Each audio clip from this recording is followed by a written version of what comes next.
Hi friends, నేను మీ హఫీజ్. మీరు చూస్తున్నారు తెలుగు టెక్ ట్యూబ్. ఫ్రెండ్స్, వాటి వీడియోలో మనం టెక్నో ల్యాప్టాప్ అన్బాక్సింగ్ చేద్దాం.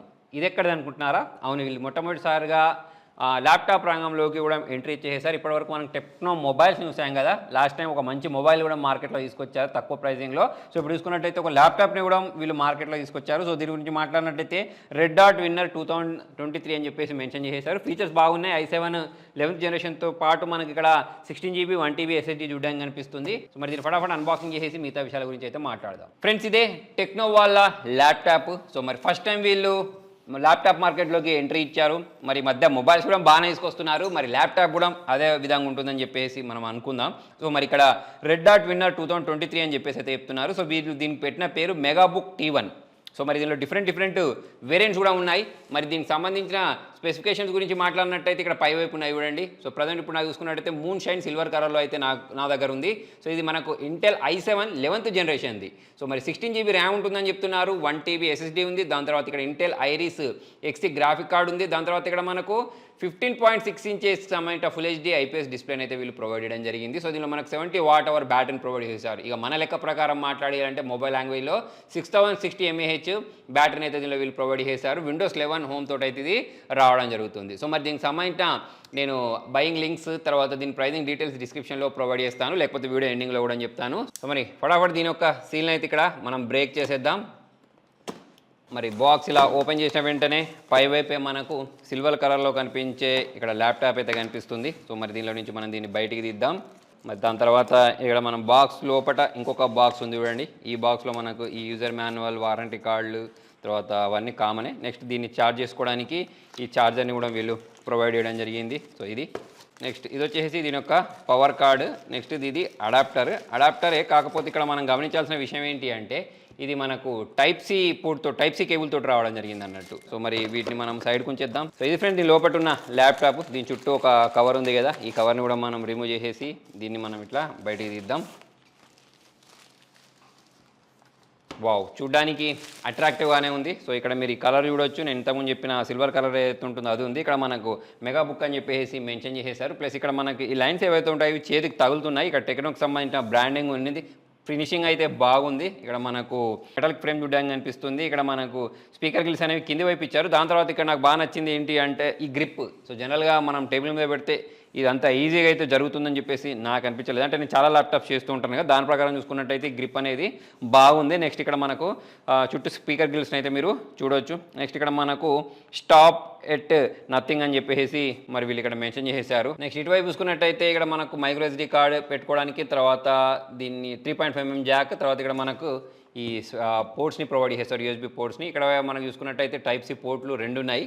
నెక్స్ట్ ఇక్కడ మనకు HDMI, నెక్స్ట్ ఇక్కడ ఇంకో USB పోర్ట్ని అయితే ప్రొవైడ్ చేయడం జరిగింది. సో మరి దీన్ని సింగిల్ హ్యాండ్ తోటి ఇలా ఓపెన్ చేయొచ్చు అనేది చూద్దాం. ఎస్, ఓపెన్ చేయొచ్చు. ప్లస్ ఇక్కడ ఏంటంటే ఈ టేబుల్ అనేది చాలా స్మూత్గా ఉంది. మరి దాని కారణంగా కొంచెం మూవ్ అయింది. ఇంకొంచెం గ్రిప్ ఉండే దాని మీద అయితే ఈజీగా సింగిల్ హ్యాండ్ తోటి లేపొచ్చు అనుకుంటా. ఇది దీనిలో ఉన్న కవర్. దీన్ని మనం సైడ్కి పెట్టినట్టయితే దీని లోపల మళ్ళీ మనకు సేమ్ స్పెసిఫికేషన్స్ మెన్షన్ చేసేసారు చూడండి. Intel iris XT graphic card ఉంటుందని చెప్పేసి, తర్వాత ఇక్కడ i7 అని చెప్పేసి, అల్ట్రా స్లిమ్ అండ్ ఇక్కడ మనకు feather weight premium aluminium metal casing ఉంటుందని చెప్పేసి అయితే చెప్పడం జరుగుతుంది. నెక్స్ట్ ఇక్కడ టీవీ సర్టిఫైడ్ డిస్ప్లేని అయితే వీళ్ళు ప్రొవైడ్ చేశారు. నెక్స్ట్ ఇక్కడ DTS:X ఉంటుందని చెప్తున్నారు. నేను ఇంతకుముందు చెప్పినట్టు 70 Wh బ్యాటరీని అయితే ప్రొవైడ్ చేశారు. దాని కారణంగా మనకు బ్యాటరీ బ్యాకప్ చాలా ఎక్కువ వస్తుంది. సో ఇదే మనకు 100% RGB డిస్ప్లే ఇది. నెక్స్ట్ ఇక్కడ మనకు 350 nits బ్రైట్నెస్ని ప్రొవైడ్ చేశారు. ఇక్కడ 2 MP సంబంధించిన ఈ 1080p ప్రైవేట్ సెక్యూరిటీ క్యామ్ని ప్రొవైడ్ చేశారు. నెక్స్ట్ ఇక్కడ మనకు ఈ నాయిస్ క్యాన్సిలేషన్ని ప్రొవైడ్ చేశారు. అంటే మనం వీడియో కాల్స్ మాట్లాడేటప్పుడు ఎదుటి వాళ్ళతో కాల్ మాట్లాడుతుంటాం చూసారా. సో అటువంటిప్పుడు మనకు నాయిస్ క్యాన్సిలేషన్ ఉండదని చెప్తున్నారు. నెక్స్ట్ ఇక్కడ మనకు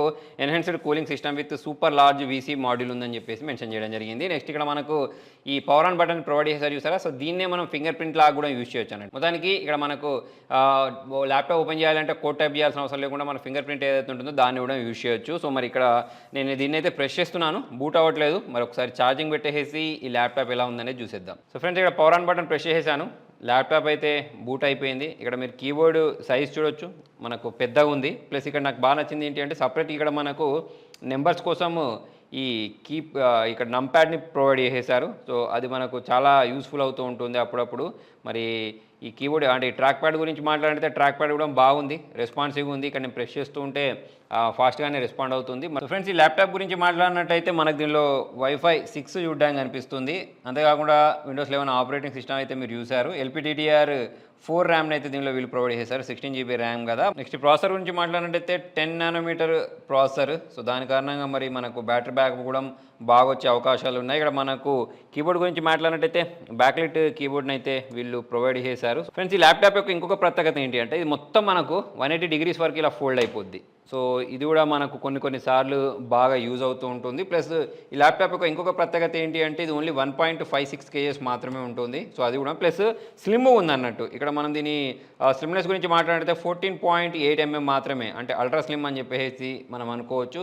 సో మరి దాని కారణంగా మనం ఎప్పుడైనా క్యారీ చేయడానికి అంటే ఎటైనా ట్రావెల్ చేస్తూ ఉంటాం చూసారా, సో అటువంటిప్పుడు అయితే మనకు ఇది బాగా యూజ్ అవుతూ ఉంటుంది. సో ఇక్కడ మనకు ఐ కంఫర్ట్ డిస్ప్లేని అయితే వీళ్ళు యూజ్ చేసేసారు. సో ఫ్రెండ్స్, మరి ఈ ల్యాప్టాప్ గురించి మాట్లాడినట్టయితే 7.5 hours బ్యాటరీ లైఫ్ వస్తుందని చెప్తున్నారు. సో మరి అదొక మంచి విషయము. జనరల్గా మనకు ఇంత ఎక్కువ బ్యాటరీ బ్యాకప్ అనేది తక్కువ ల్యాప్టాప్లలో వస్తూ ఉంటుంది. సో దీనిలో మనకి 8 GB 16 GB ర్యామ్ వేరియంట్, తర్వాత 512 GB 1 TB స్టోరేజ్లలో కూడా ఇది దొరుకుతుంది. నేను ఇంతకుముందు చెప్పినట్టు మనకు ఇది కళ్ళ మీద అంత ఎఫెక్ట్ పడదు అని చెప్పేసి అయితే వీళ్ళు చెప్తున్నారు. మరి దీనిలో మనకు 60 Hz రిఫ్రెష్ రేట్ని వీళ్ళు ప్రొవైడ్ చేశారు. 15.6 inches స్క్రీన్ ఇది. ఫ్రెండ్స్, మరి ల్యాప్టాప్ గురించి మాట్లాడినట్టయితే నిజంగానే లైట్ వెయిట్గా ఉంది, స్లిమ్గా ఉంది. దాని తర్వాత ఇట్లా 180 degrees వరకు అయితే ఇది మనకు రొటేట్ అవుతుంది. మరి ఇక్కడ బిల్ గురించి మాట్లాడినట్టయితే ప్రైజింగ్ ప్రకారం చూసుకున్నట్టయితే ప్రైజింగ్ చెప్పలేదు కదా, దాదాపుగా మనకి ఇది 57,000 58,000 ఉంటుంది. మరి కార్డ్స్ ఆఫర్ ఈ ఆఫర్ యూజ్ చేస్తే తక్కువ వస్తుంది. సో మరి దీనిలో ప్రాసెసర్ గురించి మాట్లాడినట్టయితే i7 11th జనరేషన్ యూజ్ చేసేసారు. మరి 11th జనరేషన్ కాకుండా ఇంకా మార్కెట్లో అడ్వాన్స్డ్ జనరేషన్ ప్రాసెసర్లు కూడా మార్కెట్లో దొరుకుతున్నాయి. మరి వీళ్ళు 11th జనరేషన్ ఇచ్చిన దానికి కారణం ఏంటి అంటే దీని ప్రైజింగ్ అనేది తక్కువ ఉంచడానికి మరి వీళ్ళు ఈ స్టెప్ తీసుకున్నారు కావచ్చు. సో మరి ఈ 11th జనరేషన్ ఇచ్చిన కారణంగా మనకేమైనా లాస్ అని అంటే ఎట్లాగో ఆబ్వియస్లీ మనకు హయ్యర్ జనరేషన్ నుండి ల్యాప్టాప్స్ అనేవి ఎట్లాగో బాగా పర్ఫామ్ చేస్తూ ఉంటాయి. మరి దీని గురించి మాట్లాడినట్టయితే ఒకవేళ మీరు ఆఫీస్ వర్క్ చేసుకోవాలనుకోండి, సో అటువంటిప్పుడు మనకు దీనిలో ఎటువంటి ప్రాబ్లం రాదు. ఎడిటింగ్ వర్క్ చేసుకోవాలనుకోండి ప్రాబ్లం రాదు. ఎప్పటి వరకు రాదంటే మీరు 1080p వీడియోస్ ఏవైతే ఉంటాయో వాటిని రెండర్ చేసి ఎడిటింగ్ చేసే వరకు అయితే మనకు ప్రాబ్లం రాదు. 4K చేసినప్పుడు మాత్రం ఇక దీనికంటే మనం హయ్యర్ జనరేషన్కి వెళ్ళాల్సి ఉంటుంది. సో మరి దీనిలో మనం ఎడిటింగ్ చేసుకోవచ్చు. దాని తర్వాత నేను ఇంతకుముందు చెప్పినట్టు ఫోటోషాప్ చేసుకోవచ్చు. ఇక మీకు కావాల్సిన అంటే మీరు ఒక డే టు డే లైఫ్ యూసేజ్లో కావాల్సినటువంటి అన్ని వర్క్స్ చేయడంతో పాటు కొంచెం హై లెవెల్ వర్క్స్ కూడా చేసుకోవచ్చు, గేమింగ్ కూడా చేయవచ్చు. కాకపోతే ఇంకా స్మూత్గా కావాలి, ఇంకా మంచి ఎక్స్పీరియన్స్ రావాలి అని అంటే మాత్రం మనకు గేమింగ్ ల్యాప్టాప్స్ అవన్నీ వేరే ఉంటాయి అనుకోండి. సో మరి నార్మల్ గేమింగ్ అయితే దీనిలో చేసుకోవచ్చు, ఎడిటింగ్ వర్క్స్ అయితే మనం చేసుకోవచ్చు. నేను ఇంకోటి గమనించింది ఏంటంటే బ్యాటరీ బ్యాకప్ అనేది నిజంగానే బాగా వస్తుంది. ప్లస్ దీనిలో మనము వీడియోస్ చూసేటప్పుడైనా కానివ్వండి, అంటే మనకు వచ్చే డిస్ప్లే క్వాలిటీ ఏదైతే ఉంటుందో అది బాగుంది ఇండోర్లో. ఈ అవుట్డోర్లో అయితే నేను టెస్ట్ చేయలేదు అనుకోండి. మరి దీని బ్రైట్నెస్ గురించి మాట్లాడినట్టయితే ఇంతమంది చెప్పినట్టు 350 బ్రైట్నెస్ని ప్రొవైడ్ చేశారు. సౌండ్ క్వాలిటీ గురించి మాట్లాడినట్టయితే సౌండ్ కూడా మనకు లౌడ్గానే వస్తుంది. అంటే చాలామంది ల్యాప్టాప్లో మూవీస్ చూడడానికి ఇష్టపడుతుంటారు చూసారా, వాళ్ళు కూడా దీనిలో డిసప్పాయింట్ అయితే అవ్వరు. ఇక దాని తర్వాత మన ఎదుటి వాళ్ళతోటి వెబ్ క్యామ్లో కాల్స్ మాట్లాడేటప్పుడు దాని క్వాలిటీ కూడా బాగుంది. అంటే నేను చెప్పేది వాయిస్ క్వాలిటీ, క్యామ్ అనేది పర్లేదని చెప్పేసుకోవచ్చు. ప్లస్ ఇక్కడ మనం క్యామ్ని మూసేయడానికి ఇక్కడ ఒకటి సెక్యూరిటీ పర్పస్ ఒక బటన్ అయితే ఇక్కడ వీళ్ళు ప్రొవైడ్ చేశారు అన్నట్టు. అంటే జనరల్గా వెబ్ క్యామ్ అనేది హ్యాక్ అవుతూ ఉంటుంది కదా, సో అట్లా మనం ఎదుటి వాళ్ళకి కనబడద్దు అంటే ఇట్లా దీన్ని ప్రెస్ చేస్తే ఇక్కడ రెడ్ కలర్ వచ్చేసింది చూడండి, ఇట్లా మనం ప్రెస్ చేస్తే ఇది నార్మల్గా మారిపోయింది. సో ఈ ఫీచర్ కూడా నాకు బాగానే అనిపించింది. సో మరి వేరే బ్రాండ్స్తో పోల్చుకున్నట్టయితే ప్రైజింగ్ అనేది తక్కువనే ఉంది. వేరే బ్రాండ్లో మనం ఇంకొక 10,000 5,000 ఎక్కువ పెట్టాల్సి వస్తుంది. మరి ఈ టెక్నో బ్రాండింగ్లో ఫస్ట్ ల్యాప్టాప్ కాబట్టి ఒక 10,000 రూపాయలు అనేది తక్కువ అయిపోద్ది. సో మీకు బ్రాండ్ తోటి సంబంధం లేదు, మంచి ఫీచర్స్ ఉండే ల్యాప్టాప్ ఈ ప్రైజింగ్లో కావాలి అనుకుంటే దీన్ని అయితే మనం కన్సిడర్ చేయవచ్చు. ఓవరాల్ చూసుకుంటే డిఫరెన్స్ ఇవాళ వీడియోలో మరి మీకు ఈ ల్యాప్టాప్ ఎలా అనిపించింది, నా రివ్యూ అనేది జెన్యూన్ అనిపించిందా లేదా కింద కామెంట్లో రాయండి. Thank you.